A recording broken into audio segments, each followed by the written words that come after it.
ఓం మహాగణాధిపతయే నమః. ఓం గురుభ్యో నమః. ఓం శ్రీమాత్రే నమః.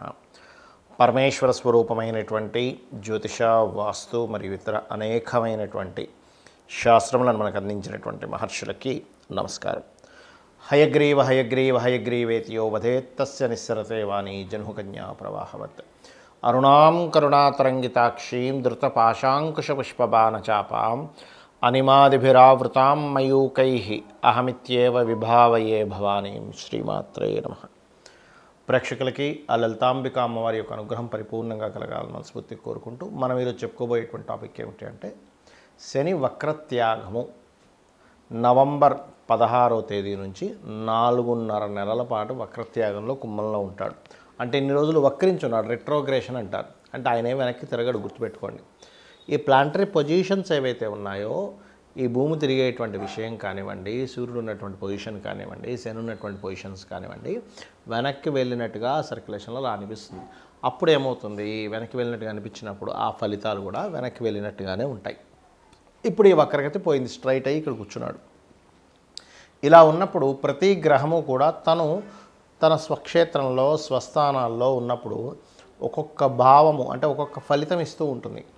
ఆ రకంగా శని భగవానుడు మనకి ఎటువంటి మంచి ఫలితాలను ఇవ్వనున్నాడు, ఏ విషయాల పట్ల మనం జాగ్రత్తగా ఉండాలి, మరియు అదేవిధంగా ఏ పరిహార మార్గం చేసుకోవాలి అనేటువంటి విషయాలు చెప్తుంది. నేనైనప్పటికీ కూడా చెప్పిస్తుంది సాక్షాత్ లలిత అమ్మవారిగా భావిస్తూ మనం ఒక్కొక్క లగ్నానికి, లగ్నం తెలియని వారి రాశి నుంచి చూసుకుందాం.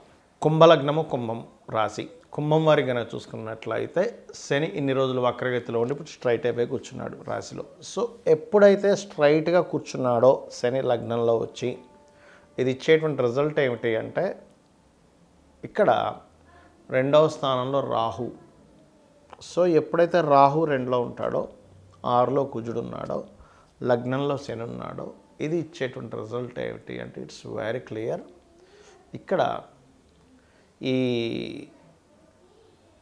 శని సహజంగా రాశిలో ఉన్నప్పుడు ఏంటంటే శ్రమ, స్ట్రెస్, కొంచెం వర్క్ స్ట్రెస్ ఎక్కువగా ఇస్తాడు. అంటే అందరికంటే కాస్త మీరు ఎక్కువ పని చేయాల్సి వస్తూ ఉంటుంది. కానీ ఒకటే చెప్తాను నేను, ఎవరికైనా ఏనాటి శని రాశిలో సంచరించేటప్పుడు ఎంత వాళ్ళు పనిలో ఉంటే అంత శని ప్రభావం ఉండదండి. ఎందుకంటే మీకు ఆ కర్మ అనుభవించేస్తున్నారు. మీరు ఎప్పుడైతే అనుభవిస్తున్నారో ఇట్స్ క్లియర్. అనుభవించకపోతేనే మీకు క్లియర్ అవ్వదు ఏది కూడా.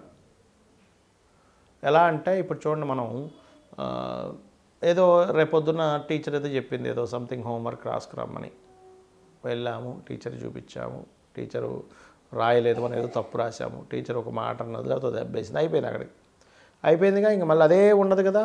మళ్ళీ నెక్స్ట్ డే మనం ఏం హోంవర్క్ ఎలా రాసామనేది దాని మీద ఒక మంచి ప్రోడక్ట్ అంటే ఒక మంచి సిచ్యువేషన్ ఎట్లయితే క్రియేట్ అవుతుందో, మీరు అందరికంటే బాగా చెప్పడం వల్ల, బాగా చదవడం వల్ల సేమ్ యాజ్ ఇట్ ఈజ్ అక్కడికి అట్లా కర్మ అయిపోయినట్టే. ఇక్కడ ఏంటంటే శ్రమ, మనం ఎంత శ్రమ పడుతూ ఉంటే కుంభం వారికి అంత క్లియర్ అవుతుంది కర్మ. It's very clear. అలాగే మరొక విషయం ఏంటంటే, ఇక్కడ ఈ కర్మకారకుడు ఎవరైతే ఉన్నారో ఈ శని భగవానుడు, ఇక్కడ మీకు ఇచ్చే రిజల్ట్ మాత్రం కొంచెం ఎడ్యుకేషన్, ప్రాపర్టీ, టీచింగ్ రిలేటెడ్ సంబంధించిన ఫీల్డ్స్లో ప్రయత్నం చేసేటువంటి వారికి కొంతవరకు యోగం ఇస్తాడు, ఏదైనా ఆధ్యాత్మికమైనటువంటి జర్నీకి. కానీ ఈ శని లగ్నంలో ఉన్నప్పుడు ఇక్కడ పర్టికులర్గా అందరికీ కాదండి, శ్రమనిస్తుంటాడు. కాకపోతే ఉద్యోగంలో కాస్త ఎక్కువ శ్రమ, కాస్త ఎక్కువ ఇంటర్వ్యూస్కి అటెండ్ అవ్వాల్సిన పరిస్థితి, ఇట్లాంటివి మాత్రం దీని రిజల్ట్ ఉంటుంది ఇక్కడ. ఎందుకంటే ఆ రూపంలో సాటర్న్ రిజల్ట్స్ ఇవ్వాలి కాబట్టి. అదేవిధంగా కాస్త జీవిత భాగస్వామితో అనవసరమైన డిస్టర్బెన్సెస్ రావడం, బికాజ్ ఆఫ్ లగ్నంలో ఉన్నటువంటి శని సప్తమంలో రవి చూస్తున్నాడు. సో దూర ప్రాంతాలకు జీవిత భాగస్వామి వెళ్ళినట్లయితే చాలా మంచిది చెప్పాలంటే ఈ టైంలో పర్టికులర్గా కుంభం వారికి. అండ్ అదేవిధంగా ఇక్కడ మీరు చేయవలసినటువంటి దేవత ఆరాధన, ఒకటి విష్ణువుని ఎక్కువగా ఆరాధన చేయండి. ఓం నమో నారాయణాయ అనేటువంటి మంత్రం కానీ, లేనట్లయితే ఎక్కువగా అప్పుల విషయంలో జాగ్రత్తగా ఉండాలి కాబట్టి ఓం అపర్ణాయ నమః అనే మంత్రం చేయండి, అనే విధాలు బాగుంటుంది. గోవులకి క్యారెట్స్, బెల్లము, బీట్రూటు, లేనట్లయితే గ్రాసం లాంటివి తినిపించండి, అనే విధాలు బాగుంటుంది. చాలామందికి ఒక అపోహ ఉంది, ఏమిటంటే శని భగవానుడు అని పేరు వినగానే అమ్మో శని. ఫస్ట్ ఆ అపోహ, ఆ కాన్సెప్ట్ మైండ్లో తీసేసేయండి. శని అంటే ఎవరో కాదు, నవగ్రహాలు అంటే ఎవరో కాదు, గుర్తుపెట్టుకోండి. మీ యొక్క ఆలోచన విధానం నుంచి బుధుడు, మీ యొక్క మానసిక స్థితి పూర్వజన్మల్లో పాస్ట్ లైఫ్లో మానసికంగా ఏం చేశారు, మానసికంగా ఎవరిని ఇబ్బంది పెట్టారు, మానసికంగా ఎవరిని చాలా క్షోభకు గురి చేశారు. ఈజ్ మూన్ యువర్ మూన్ అంటే మీరు చిన్న ఎగ్జాంపుల్ చెప్తాను చూడండి. మరి రేపు పొద్దున మనకి ఎగ్జామ్ ఉందనుకుందాం, ఉదాహరణకి రేపు పొద్దున ఒక ఎగ్జామ్కి అటెండ్ అవ్వాలి. మనం ఇన్ని రోజులు ఏం చదివామో దాన్ని బట్టి అక్కడ అలా రాయగలుగుతాం, దాని యొక్క రిజల్ట్ అలా వస్తుంది. ఓకే, అలాగే మనం పాస్ట్ లైఫ్లో ఏదైతే చేశామో నవగ్రహాల పరంగా, అంటే ఉదాహరణకి రవి సంబంధం అనుకుంది, ఎవరికైనా మనం చక్కగా మర్యాద ఇచ్చాం, ఈ జన్మలో రవి బాగుంటాడు. మానసికంగా ఇబ్బంది పెట్టాం, చంద్రుడు బాగుంటాడు. వాక్కుతో లేదా మన బుద్ధితో మ్యానిపులేట్ చేసి అవసరమాన్ని ఇబ్బంది పెట్టాం, బుధుడు ఇబ్బందికరంగా ఉంటాడు. బాగా చేసాం మన బుద్ధితో అవతల వాడికి సహాయం చేసాం, మన వాక్కుతో అవతల వాడికి మంచి ఇది చేసాం, బుధుడు బాగుంటాడు. మనము ఎప్పుడైతే ధార్మికంగా కాకుండా అధర్మంగా అవతల వాడిని ఇబ్బంది పెట్టేశాం, ధార్మికంగా వేరు అధర్మంగా వేరు గుర్తుపెట్టుకోండి. ఇప్పుడు మీకు ఒక ఒక ఒక అవతల వాడు ఏదో కేసు వేసాడు, మీరు ఏ తప్పు చేయకపోయినా సరే మీరు ధర్మంగా పోరాడడానికి మీరు అవతల వ్యక్తి మీద మళ్ళీ ఒక కేసు వేసో ఇంకోటి చేయడం ఇది ధర్మం. కానీ మీరు అధర్మంగా ఎప్పుడైతే చేస్తుంటారో అది ధార్మికమైనటువంటిది కాదు. అప్పుడు గురువు మీకు నెగిటివ్గా అవుతాడు. ఏది అధర్మంగా వెళ్ళినప్పుడు, ధర్మంగా వెళ్ళినప్పుడు గురువు మీకు పాజిటివ్గా అవుతాడు మీ జన్మజాతకంలో. అలాగే సంతానం విషయంలో కావచ్చు, సంతానం విషయంలో రవి గురువులు పాడయ్యాడంటే మీరు ఒక పూర్వజన్మల్లో సంతానం సంబంధించినటువంటి బాధ్యత లేకుండా ఎలాగో వెళ్ళిపోయారు. That is the concept. అలా శుక్రుడు అంటే వివాహము, శని అంటే మనకి కర్మ, రాహు అంటే మాయా లేకపోతే ఈ లోకంలో ఉండేటువంటిది, కేతు అంటే మోక్ష సంబంధించిన, దైవ సంబంధించిన, జ్ఞాన సంబంధించిన ఇట్లాంటివన్నీ తీసుకుంటాం అమ్మమ్మ తాతయ్య. అయితే ఇక్కడ మన కాన్సెప్ట్ శనికి సంబంధించినటువంటి విషయంలో మీ కర్మే శని అంటే ఎవరో కాదు, బయట ఎవరో శని అనుకోకండి, మీ కర్మే శని అంటే మీరు చేసినటువంటి కర్మే శని. ఇప్పుడు చూడండి, ఎగ్జామ్స్లో మనం రాసాము, మార్క్స్ వచ్చాయి. మార్క్స్ ఎలా వచ్చాయి? మీరు రాసినటువంటి ఎగ్జామ్లో మీరు ఎంత నేర్చుకున్నారో, ఎంత క్లియర్గా రాశారో దాన్ని బట్టి మీకు మార్క్స్ ఎలా వస్తాయో, మీరు పూర్వజన్మల్లో ఎలాంటి కర్మలు చేశారో దానికి సంబంధించిన గుడ్ ఆర్ బ్యాడ్ ఇచ్చేవాడు శని.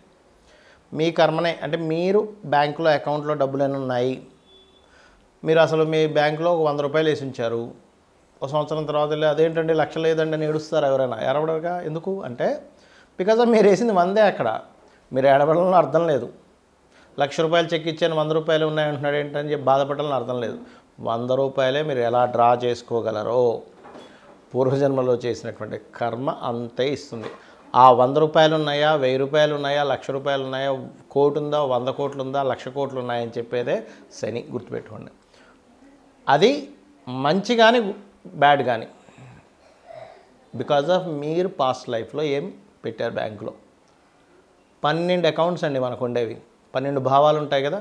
మీరు, మీ ధనము, మీ కుటుంబము, మీ యొక్క సిబ్లింగ్స్ ఎందుకు గొడవలు వస్తున్నాయి, ఆ అకౌంట్లు మీరు అట్లా తయారు చేసి పెట్టుకున్నారు. లేదా గృహ సంబంధించిన, వాహన సంబంధించిన లేనట్లయితే చక్కగా నేను బాగా చదువుకున్నానండి, పోయిన జన్మలో ఎవరికో మీరు జ్ఞానం ఇచ్చారు, సింపుల్ థింగ్. అది శనిస్తాడు మీకు ఆ రూపంలో. కర్మకారకుడు కాబట్టి, వృత్తికారకుడు కాబట్టి, వ్యాపారకారకుడు కాబట్టి, లాభకారకుడు కాబట్టి, ఎంజాయ్మెంట్ కారకుడు కూడా ఆయనే శాస్త్రంలో. అంతేగాని ఎప్పుడు కూడా సాటర్న్ అనగానే శని భగవానుడు అనగానే గజగజ వణికిపోవడం, భయపడిపోవడం, అమ్మో ఏలినాటి వచ్చిందని ఇంకేముంది రోడ్డు మీదకి ఇచ్చేస్తాడు, రోడ్డు మీదకి తీసుకొచ్చేస్తాడు, నేల నాకించేస్తాడు, సంఖ నాకిచ్చేస్తాడు. ఇవి కాదు మీరు అర్థం చేసుకోవాల్సి. శని అనగానే ఎంతసేపు థాట్స్ ఇవే వస్తాయి. ఇది కాదు. మనం పూర్వజన్మల్లో ఏం చేసాం, ఎవరిని ఇబ్బంది పెట్టాం అంటే ఎవరిదైనా దొంగతనంగా దోచుకున్నామా, ఎవరినైనా మనకు మంచి వర్క్ ఇచ్చినా సరే వాడిని మోసం చేసేసి వర్క్ చేస్తున్నట్టుగా నటిస్తున్నామా, అందుకే జాబులు ఉండవు. గుర్తుపెట్టుకోండి. మనం నటించాము, అవతల పని ఇచ్చి నీకు శాలరీ ఇచ్చి బాబు నా కంపెనీ కోసం నువ్వు పని చేయన్నప్పుడు కూడా మనం నటించామంటే అయిపోయింది. ఎవడైనా ఒక మంచి నాణ్యత లేనటువంటి బిజినెస్ చేసి అవతల వాడిని మోసం చేస్తున్నామా, ఇవన్నీ కూడా శని భగవానుడు అకౌంట్లోకి వెళ్ళిపోతూ ఉంటాయి. మీరు మంచి చెడు ఇక్కడ మీరు అర్థం చేసుకోవాల్సింది శనిని చూసి భయపడడం కాదు, కర్మని అర్థం చేసుకోవాలి. కర్మ ఓకే, నేను ఈ కర్మ చేశాను, యాక్సెప్ట్ చేయడం ఫస్ట్ అర్థం చేసుకోండి, యాక్సెప్ట్ చేయడం ఫస్ట్ నేర్చుకోండి. ఎప్పుడైతే మీరు యాక్సెప్ట్ చేస్తారో ఆటోమేటిక్గా మీకు పరిపక్వత వస్తుంది, ఈ కర్మని చాలా హ్యాపీగా అనుభవించగలుగుతారు. ఇది మీరు అర్థం చేసుకోవాలి. అదేవిధంగా ఎప్పుడు కూడా ఏలినాడు శని వచ్చింది, అర్ధాష్టమి శని వచ్చింది, అష్టమి శని వచ్చింది, శని వక్రత్యాగం అయిపోయింది లేదా స్ట్రైట్ అయిపోయాడు, దీన్ని మీరు భయపడడం కాదు. ఫస్ట్ మీరు చేయాల్సింది ఏమిటంటే ఓకే రైట్, నేను ఏ కర్మ చేశాను, నేను ఇప్పుడు ఏం చేయాలి, అమ్మవారిని పట్టుకోవాలి. మీరు అమ్మవారి నామాల్లో ఓం అనాకలిత సాదృశ్య చుబుక శ్రీ విరాజితాయే నమః చేసుకోవచ్చు. లేదా గోశాలకు వెళ్ళి బెల్లము తినిపించడం, గోవులకి నువ్వులు, తెల్ల నువ్వులు, నీలం రంగు వస్త్రము దానంగా ఇవ్వడం, హోమాలకి, యజ్ఞాలకి, ఒక మంచి కార్యక్రమాలకి సేవ చేయడానికి, ముసలి వాళ్ళకి కావచ్చు, లేనట్లయితే కొంతమందికి చేతిలో కాళ్ళు తెగిపడిపోతుంటాయి, అట్లాంటి వాళ్ళకి కావచ్చు, పేదల వాళ్ళకి కావచ్చు, ఏదైనా మీకు తోచిన సహాయం మనస్ఫూర్తిగా చేయాలి, హార్ట్ఫుల్గా చేయడం గుర్తుపెట్టుకోండి. ఏదైనా మీరు దానం ఇస్తున్నా, సహాయం చేస్తున్నా హార్ట్ఫుల్గా చేయండి. మొక్కుబడిగా చేస్తే మీకు ఫలితం రాదు అంటారు నేను. హార్ట్ఫుల్గా చేస్తేనే ఫలితం వస్తుంది. అదేవిధంగా ఓకే, నాకు శని వచ్చాడు అంటే నేను దీన్ని హార్ట్ఫుల్గా ఈ పని చేయాలి అనేటువంటి చేయండి. ఖచ్చితంగా మీకు మంచి ఫలితాలు వస్తాయి. మరి ఈ మనకి ఏంటంటే కొన్ని మాసాలు ఉంటాయి, కార్తీక మాసం, కొన్ని ప్రత్యేకమైనటువంటి మాసాల్లో కూడా వెళ్ళి అక్కడ దీపారాధనలు చేయడము, ఇట్లాంటివన్నీ చేయండి. ఖచ్చితంగా మీకు బాగుంటుంది. బాగుండాలని మనస్ఫూర్తిగా కోరుకుంటూ శ్రీమాత్రే నమః.